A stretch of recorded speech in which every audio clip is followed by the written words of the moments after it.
ঠান্ডায় আপনারা কেমন আছেন? ভারত কিন্তু নিম্নমুখী এবং আবহাওয়া দপ্তর বলছে আরও অত্যন্ত নিম্নমুখী হবে ভারত।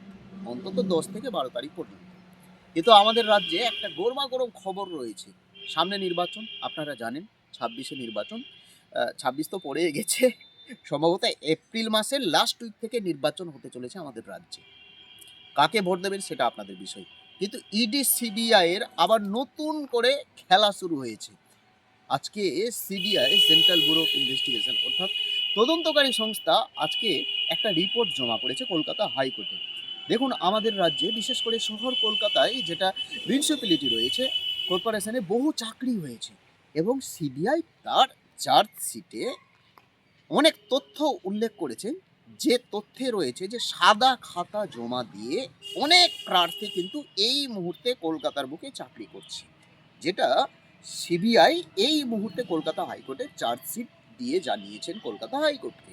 কিন্তু আমার বড় প্রশ্ন, একটা তদন্ত করতে প্রায় ৩ থেকে ৪ বছর লেগে যায়। যখন কোনো নির্বাচন হয়, নির্বাচনের মুখেই ইডি এবং সিবিআই অত্যন্ত সক্রিয় হয়ে ওঠে। নির্বাচন শেষ, ইডি সিবিআই একেবারে জানি না কোথায় লুকিয়ে যাচ্ছে, আমি সেই বিষয়ে বলতে পারবো না, তাদের উপরে তো আমরা কথা বলতে পারি না। কিন্তু নির্বাচনের মুখেই দেখুন, যে কোনো তদন্তের ক্ষেত্রে চার্জশিট জমা দেয়, ৩-৪ মাসের জন্য তাদেরকে ধরে জেলে ভরে, আবার নির্বাচন শেষ, বহু নেতা মন্ত্রী ছাড়া পেয়ে যায়। এই হচ্ছে ইডি এবং সিবিআই নিয়ে আমাদের রাজ্যে নতুন করে খেলা।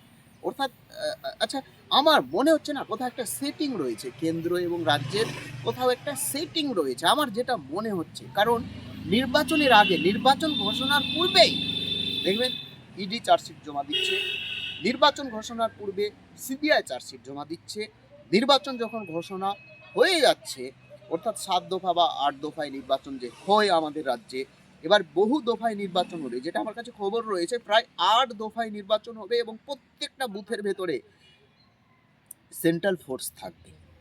কিন্তু নির্বাচনের প্রাক মুহূর্তে কেন চার্জশিট জমা দেয়? নির্বাচনের একেবারে প্রাক লগ্নে কেন বহু নেতা মন্ত্রীকে গ্রেপ্তার করা হয় নির্বাচন শেষ, অর্থাৎ ফলাফল বেরিয়ে যাওয়ার পর সেই সমস্ত নেতা মন্ত্রী আবার ছাড়া পেয়ে যায়? আপনাদের কি মনে হচ্ছে, এখানে কি কোনো একটা সেটিং রয়েছে? বেশি কিছু বলতে চাইছি না। যাই হোক, সমস্ত তথ্য পরের ভিডিওতে। জয় হিন্দ।